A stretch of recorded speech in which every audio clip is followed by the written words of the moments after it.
You're listening to Transcaster Radio, a podcast about trans life and all that goes along with it. You can listen to the show anywhere you enjoy podcasts, and we'd love for you to subscribe, rate, and give a review. It helps us reach more people, and we greatly appreciate it. Now, here's your host, Caden Taylor.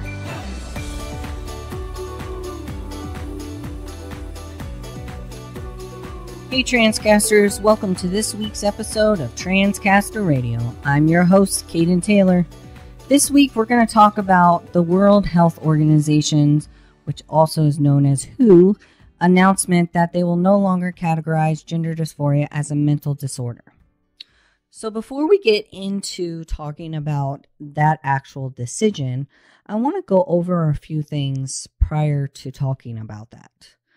I want to start by defining what gender dysphoria is, because not all our listeners really necessarily know what gender dysphoria is. So how it's defined is gender dysphoria involves a conflict between a person's physical or assigned gender and the gender they identify with. So gender dysphoria is considered a mental disorder currently, if you go based off of the DSM and ICD-10 codes. But it's involving a conflict between the person's physical or emotional identity. It's not just one or the other. It doesn't say emotional identity.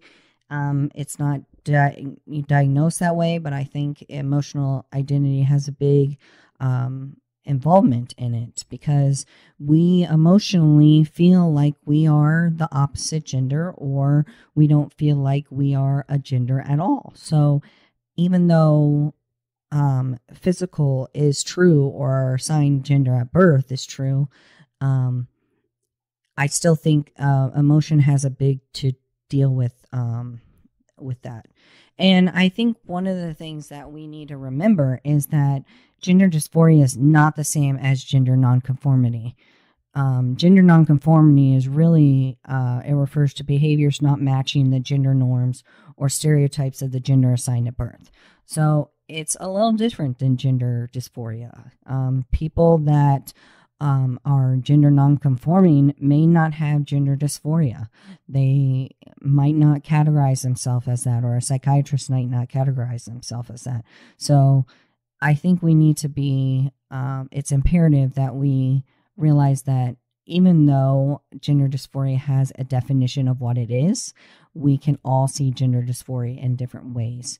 It's just that that definition is what is defined by our psychiatry and medical standards currently in at least the United States. I don't know how it is in other states or in other countries, but I know currently in the United States that is how it's defined. I want to talk a little bit about gender stereotypes. So, of course, as a society, we have gender stereotypes, male and female. I mean, look at how when a baby is born, a female baby automatically gets a pink cap and a male baby gets a blue cap. I was just watching a baseball game earlier, and for Father's Day, they had blue caps on, and why can't it be pink caps for men? I remember being a kid, and my grandma used to yell at me when I would sit on the floor and open presents or something like that. My legs were always spread apart. They were never crossed, never what air quotes, considered ladylike. And I think that that's so stereotypical in society today that, ladies have to cross their legs. Dear God, they sit with their legs open like a man does. That's rude and crude and unacceptable in today's society. And of course, as society goes on, you hope that things get better and that these stereotypes go away. But in all essence of reality, they haven't gotten better in the 34 years I've been alive. My grandma will still say to me, because she's not very accepting, as we've talked before, that, you need to cross your legs, you need to do this, you need to do that. We we stereotype what is expected of us. For example, for me, when I started transitioning, I thought I needed to be this stereotypical man, this buff, fit guy that was the only way I was going to prove that I was a man, because they, had expectations of what a stereotypical guy was. And at first, I was raised as a female, so I was concerned about my female mannerisms that I had, that, I was born and taught to be that way.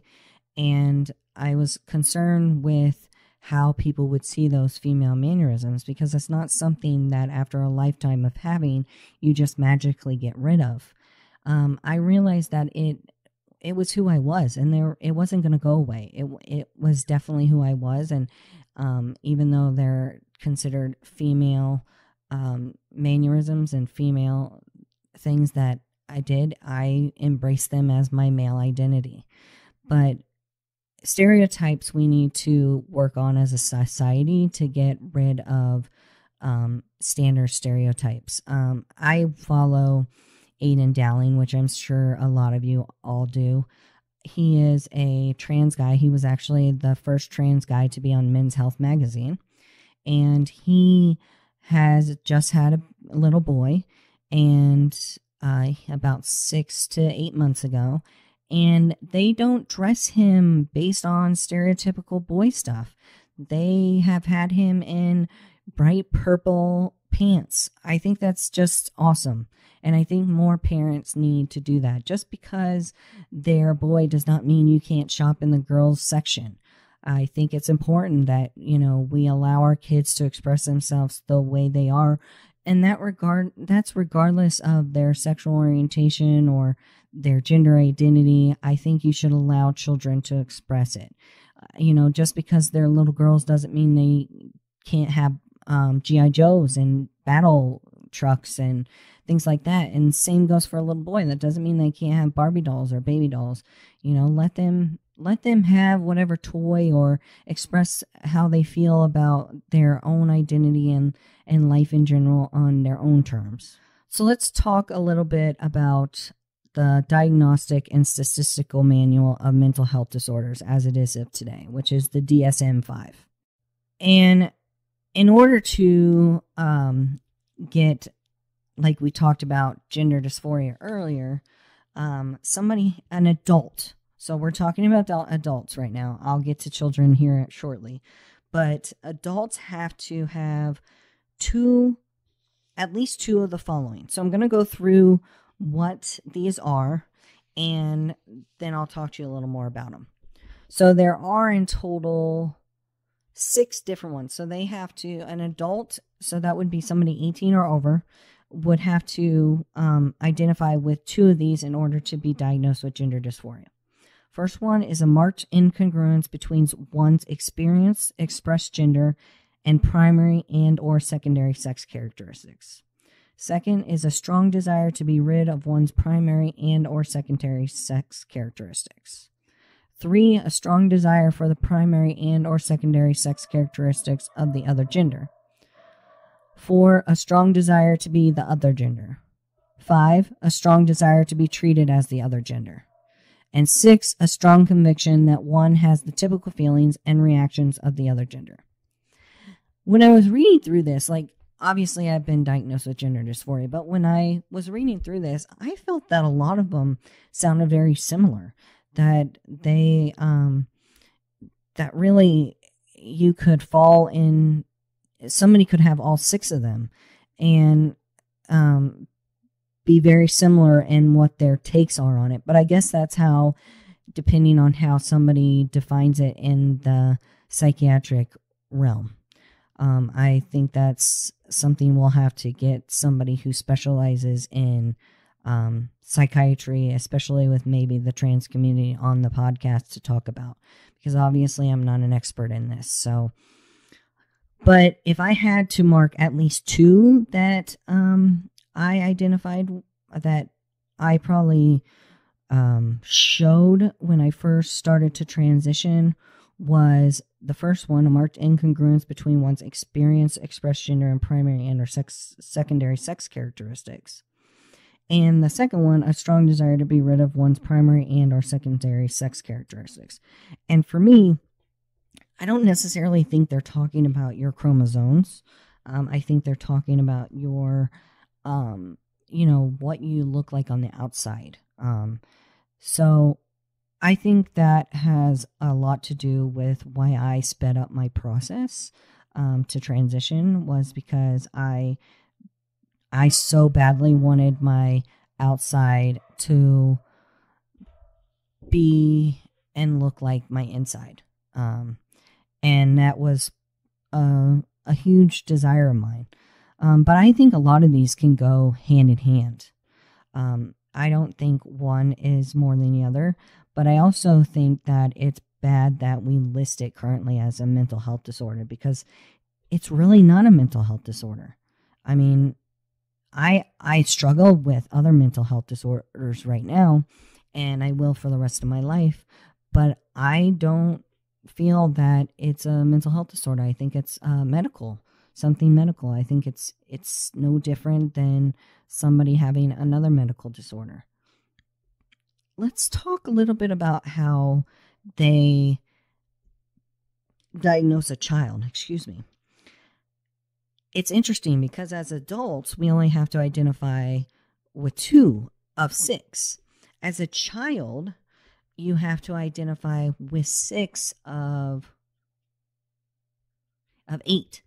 So I think that's interesting that they put more emphasis on children than they do adults, when in my experience, I think that children have a better understanding of themselves when they're younger than even an adult does. And I know that some of you might not agree with me, but I think children can be empathetic with themselves and understanding with themselves. And I think as an adult, we tend to not be able to get to that point sometimes. And it may be with the amount of experience that we've gone through and life circumstances. But I think as far as why it's different has to do with the fact that they're children. They define it as at least 6 of the following and an associated significant distress or impairment of function lasting at least 6 months. So for adults, it can be right away. For children, they have to be undergoing distress or impairment of function lasting at least 6 months. So let's go over the 8 that the DSM lists for children. They're a little different than adults, and I'm not really sure why. Maybe it's because of the way they need to identify it to a child, which may be different than the understanding of the adults. But let's go through it. The first one is a strong desire to be the other gender or an insistence that one is the other gender. Number 2, a strong preference for wearing clothes typical of the opposite gender. Number 3, a strong preference for cross-gender roles in make-believe play or fantasy play. Number 4, a strong preference for the toys, games, or activities stereotypically, there goes the word stereotypically used or engaged by the other gender. Number 5, a strong preference for playmates of the other gender. Number 6, a strong rejection of toys, games, and activities typical of one's assigned gender. Number 7, a strong dislike of one's sexual anatomy. And number 8, a strong desire for the physical sex characteristics that match one's experienced gender. So I just want to go through a few of these. I found it interesting, a strong rejection of toys, games, and activities typical of one's assigned gender. Why does it have to be a rejection of the other toys? Maybe they like both toys. Maybe they like all kinds of toys. Little children's toys, toddler toys are really non-gendered. If you look at the ones that are learning ones, they're non-gendered. So you can play with an elephant, you can play, on the VTech things, and they're non-gendered. But when you get into older children, then you get to more gender toys. But I don't think that should be part of a distress or an impairment for a child to have gender dysphoria. My other one here I want to talk about is a strong preference for the toys, games, or activities stereotypically used or engaged by the other gender. This is what I was talking about earlier. Why can't a child like the other gender's toys? Why? Do they have to have gender dysphoria because of it? Not necessarily. I'm not saying that they don't, but this shouldn't be a reason to be listed as a reason to a child having gender dysphoria. So some of the differences between children and adult diagnosis are similar, but they're put in much plainer terms. They don't talk about secondary sex characteristics like they do in adults, in children. They talk about cross-gender roles for like make-believe play or fantasy play, which obviously in everyday existence, adults don't usually play in. That I don't mean that they don't, because there's cosplay and there's other things. I just mean on an everyday existence, they don't do make-believe or fantasy play. I'm all for cosplay and anybody else, so don't take that badly. And a strong preference for wearing clothes typical of the opposite gender. Well, I had this when I was a child. I did not want to wear dresses. I did not want to wear, tutus and skirts and things like that. But I think it doesn't necessarily go hand in hand with gender dysphoria, because a little boy or girl might want to wear. That's why I have a problem with it being listed as a mental illness. How can it be that a strong preference for wearing clothes typical of the opposite gender is a mental illness? Why can't they just wear opposite clothes? Why can't they wear pink or blue or yellow or green or purple polka dots? Why? I don't understand. It doesn't make any sense to me. Why would that be considered a mental illness? Anything you list here for children especially does not significantly give me any reason to say it should be listed as a mental illness. Why we even got to the point where it was listed as mental illness is beyond my understanding. So let's go into what I wanted to talk about today, which is WHO's announcement, which was made on May 25th of this year, which states they will no longer classify gender dysphoria as a mental disorder. My question is obviously here in the United States, it takes them forever to introduce new ICD codes. And this isn't even going to take place until January 1st, 2020. So how long will it even take for this to come to the United States? So WHO has stated that they think that the new classification is expected to improve social acceptance. And this is expected to have social acceptance among transgender people, but still making important health resources available. I think it's important that if they do this, that it does not negate any kind of important health resources that we currently get. Not that we get very many. I'm fighting with my insurance company right now because they refuse to pay for the diagnosis code of gender dysphoria. So I think it's important that health resources are available, but I think it's important that insurance companies, regardless of what you call it, start accepting that diagnosis, regardless if it's mental health or medical, accept it. Because people are refusing to get health care when they need it because they can't afford to pay for it. And that's ridiculous. We shouldn't be negotiating our health care, especially in the United States. It's the richest country in the world. And we are playing with people's health care. For those of you who don't know, who is the United Nations Health Agency? It basically says that they recommend these kind of things going forward in the medical field. So the new classification will appear in the 11th revision of the International Statistical Classification of Diseases and Related Health Problems, which is ICD-10 or currently ICD-10 codes. Like I said, it's going to go into effect January 1st, 2020. But that does not mean that our country in the United States or any other country will start using the 11th revision of these codes. Nor will it mean that they will go through with saying, okay, we're not going to list it as gender dysphoria anymore. So the way WHO defined it was they're going to use gender incongruence to identify people who are transgender.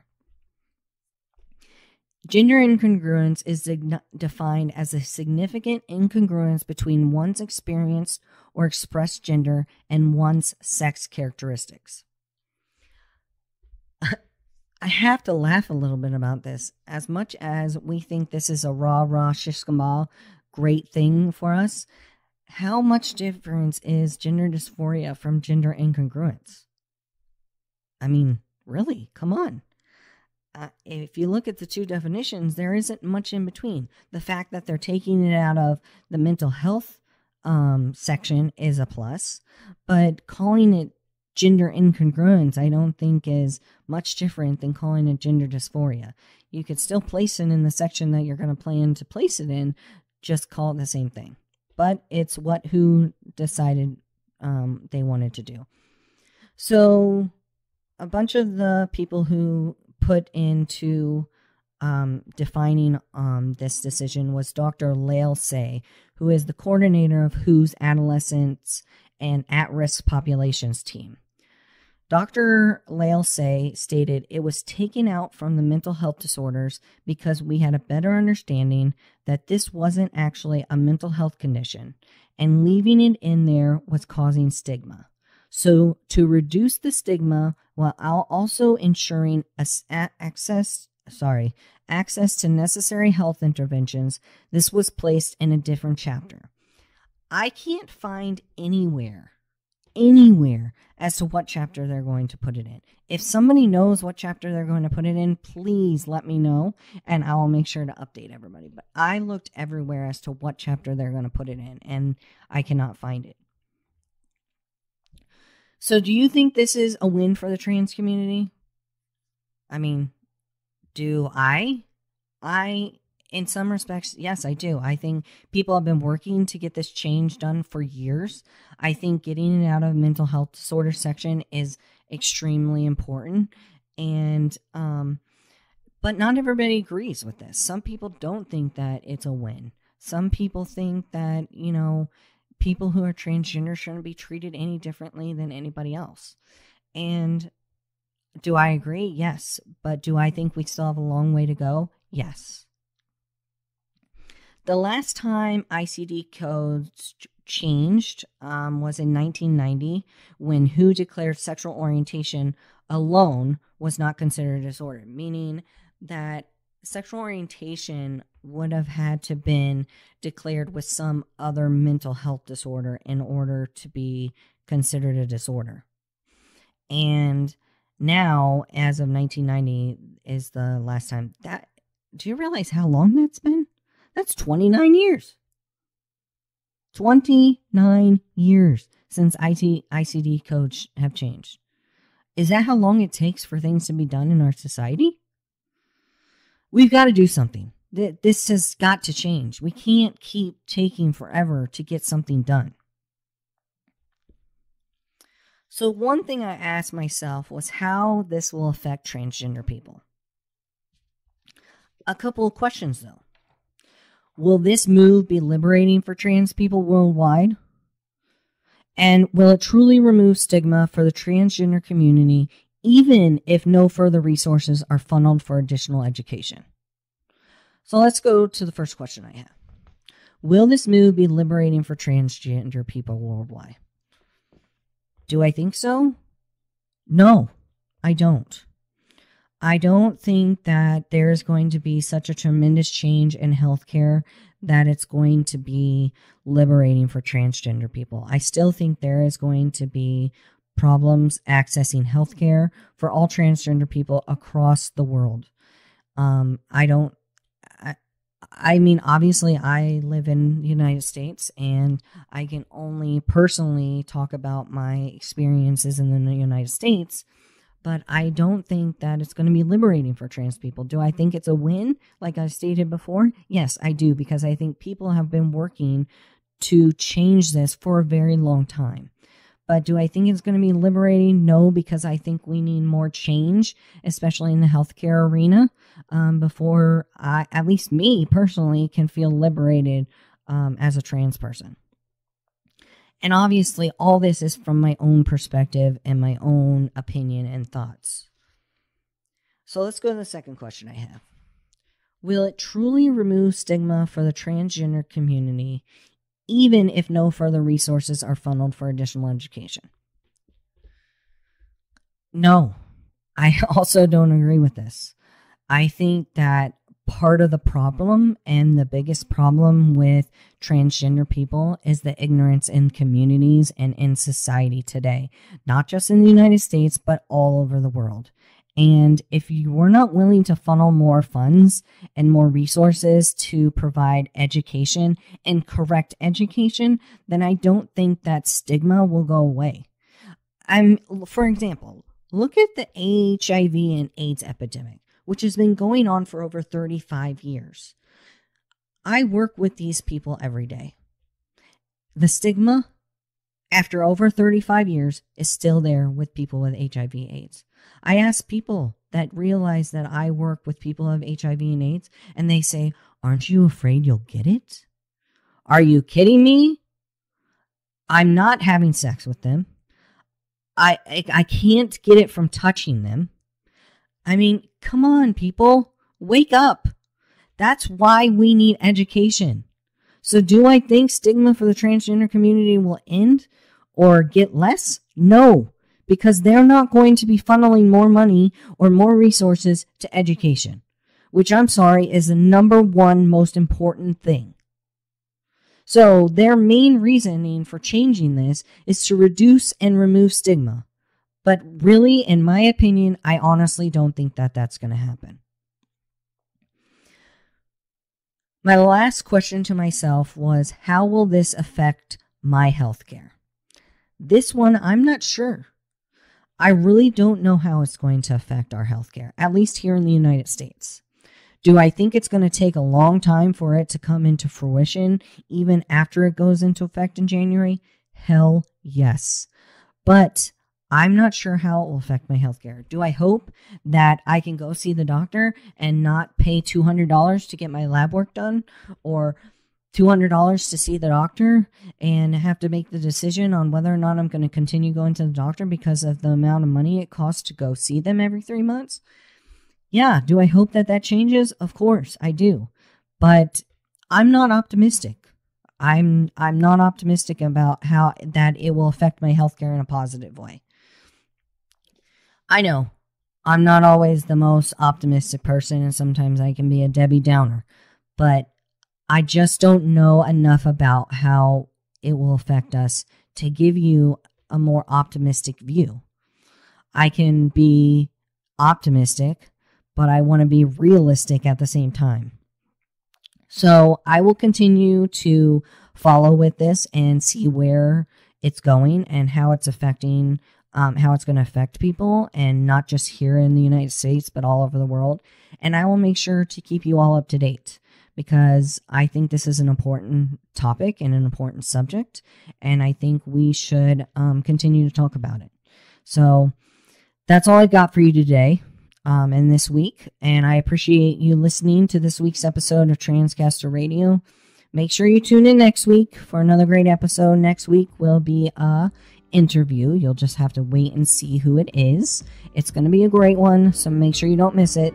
So until next time, love life, live authentically, and as always, rise up.